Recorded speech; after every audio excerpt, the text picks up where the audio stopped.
आज मुझे आपको बतलाने समय अंतःकरण गदगद होने की अनुभूति हो रही है। मैंने तो कहा था, हम लोगों ने महापुरुषों से परामर्श करके लिखा था, आपको केवल 3 दिन का उपवास करना है। आपने 11 दिन का संपूर्ण उपोषण किया। हमने 11 दिन एक भुक्त रहने के लिए कहा था, उन्होंने अन्न का ही त्याग कर दिया।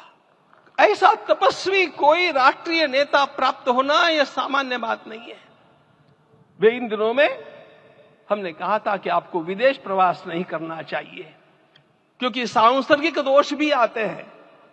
विदेश प्रवास टाल दिया सांसर्गिक देशों के इस दोषों की संभावना के कारण, लेकिन दिव्य देशों का प्रवास ऐसा किया।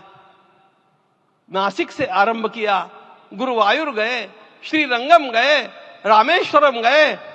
इन सारे स्थानों पर जाकर के वहां के परमाणुओं को लेकर के और पूरी भारत माता के हर कोनों में जाकर के मानो वे निमंत्रण दे रहे थे कि आइए दिव्य आत्माओं, अयोध्या पधारिए और हमारे राष्ट्र को महान बनाने के लिए आशीर्वाद दीजिए।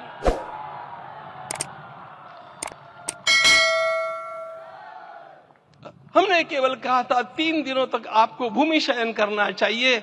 11 दिनों से आप भूमि शयन कर रहे हैं। भारत की संस्कृति का सबसे मूल शब्द है तप तप इति। हमारे पूज्य गुरुदेव के गुरुदेव परम गुरु कहा करते थे, कांची के परमाचार्य जी महाराज, तपश्चर। मैं जब भी उनसे मिलता था वे कहते थे तपश्चर। आज तप की कमी हो गई है और उस तप को हमने साकार आप में देखा।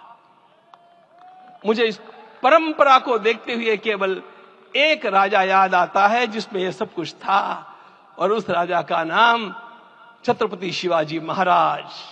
छत्रपति शिवाजी महाराज। मित्रों, लोगों को पता नहीं है शायद,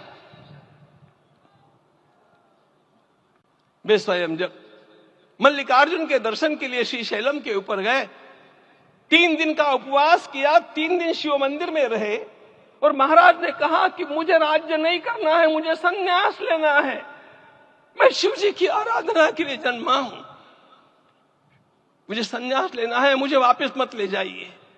इतिहास का वो बड़ा विलक्षण प्रसंग है। उस प्रसंग में उनके सारे ज्येष्ठ मंत्रियों ने उनको समझाया और लौटा करके लाया कि यह भी आपका कार्य भगवत सेवा ही है। आज हम लोगों को उसी प्रकार के एक महापुरुष ऐसे प्राप्त हुए हैं जिसको भगवती जगदम्बा ने स्वयं हिमालय से लौटा करके भेज दिया कि जाओ भारत माता की सेवा करो। तुम्हें भारत माता की सेवा करनी है। मैं अपने को कभी श्रद्धा रखने के बारे में भावुक नहीं पाता हूं, लेकिन कुछ स्थान ऐसे होते हैं जहां पर आदर के साथ अपना मस्तक अपने आप झुक जाता है। ऐसा एक स्थान हम लोगों को उच्च पदस्थ इस राजर्षि ने जब दिखाया तो मुझे छत्रपति शिवाजी महाराज के गुरु समर्थ रामदास स्वामी महाराज की याद आ गई। उन्होंने शिवाजी का वर्णन किया, निश्चयाचा महामेरु, निश्चयाचा महामेरु, बहुत जनासी आधारू, अखंड स्थितिता निर्धारू, श्रीमंत योगी, श्रीमंत योगी, श्रीमंत योगी। हम लोगों को आज एक श्रीमंत योगी प्राप्त हुआ। आज हमारे राम आ गए हैं।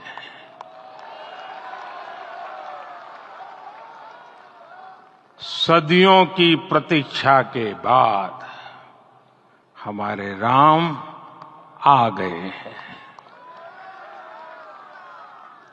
सदियों का अभूतपूर्व धैर्य, अनगिनत बलिदान, त्याग और तपस्या के बाद हमारे प्रभु राम आ गए हैं। हमारे रामलला अब टेंट में नहीं रहेंगे।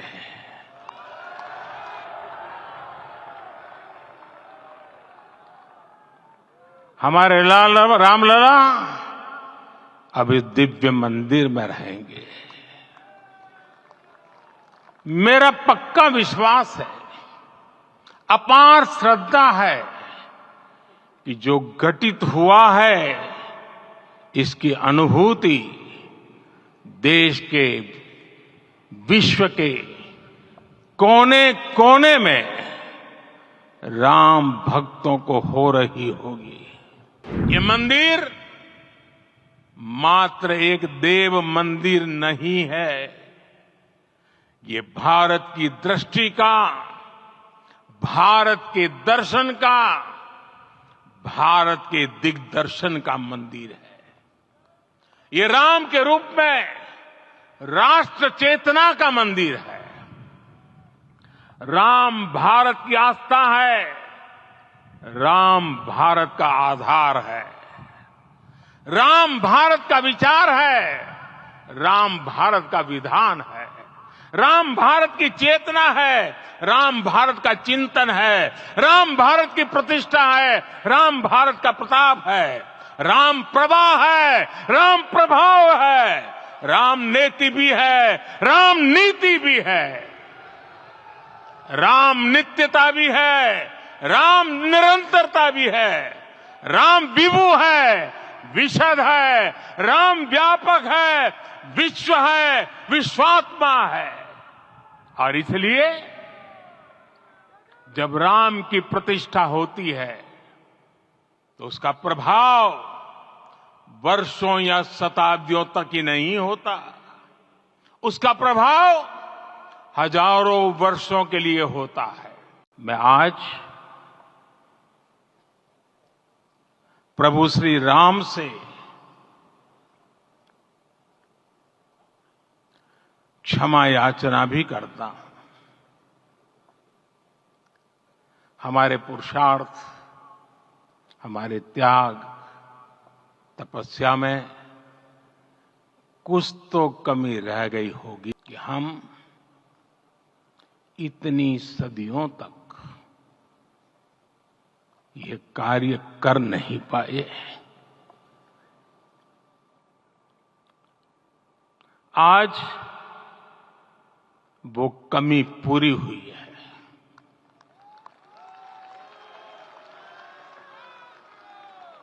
मुझे विश्वास है प्रभु राम आज हमें अवश्य क्षमा करेंगे। प्रभु रामलला के भव्य, दिव्य और नव्य धाम में विराजने की आप सभी को कोटि कोटि बधाई। 500 वर्षों के लंबे अंतराल के उपरांत आज के इस चिर प्रतीक्षित मौके पर अंतर मन में भावनाएं कुछ ऐसी हैं कि उन्हें व्यक्त करने के लिए शब्द नहीं मिल रहे हैं। मन भावुक है, भाव विभोर है, भाव विह्वल है। निश्चित रूप से आप सब भी ऐसा महसूस कर रहे होंगे। आज हर राम भक्त के हृदय में प्रसन्नता है, गर्व है और संतोष के भाव हैं। आखिर भारत को इसी दिन की तो प्रतीक्षा थी।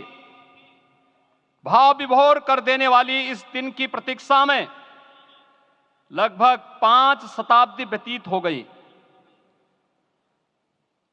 दर्जनों पीढ़ियां अधूरी कामना लिए इस धराधाम से साकेत धाम में लीन हो गई। आज आत्मा प्रफुल्लित है इस बात से कि मंदिर वही बना है जहां बनाने का संकल्प लिया था। संकल्प और साधना की सिद्धि के लिए हमारी प्रतीक्षा की इस समाप्ति के लिए और संकल्प की पूर्णता के लिए आदरणीय प्रधानमंत्री श्री नरेंद्र मोदी जी का हृदय से आभार और अभिनंदन। श्री राम जन्मभूमि मंदिर की स्थापना भारत के सांस्कृतिक पुनर्जागरण का आध्यात्मिक अनुष्ठान है। यह राष्ट्र मंदिर है। निसंदेह श्री रामलला विग्रह की प्राण प्रतिष्ठा राष्ट्रीय गौरव का एक ऐतिहासिक अवसर है। निश्चिंत रहिए, प्रभु राम की कृपा से अब कोई अयोध्या की परिक्रमा में बाधा नहीं बन पाएगा। अयोध्या की गलियों में अब गोलियों की गड़गड़ाहट नहीं होगी, कर्फ्यू नहीं लगेगा। अपितु यहां दीपोत्सव, रामोत्सव और यहां की गलियों में श्री राम नाम संकीर्तन से यहां की गलियां गूंजायमान होंगी, क्योंकि अवधपुरी का में रामलला का विराजना राम राज्य की स्थापना की उद्घोषणा भी है। राम राज्य बैठे त्रिलोका, हर्षित भये गए सब शोका।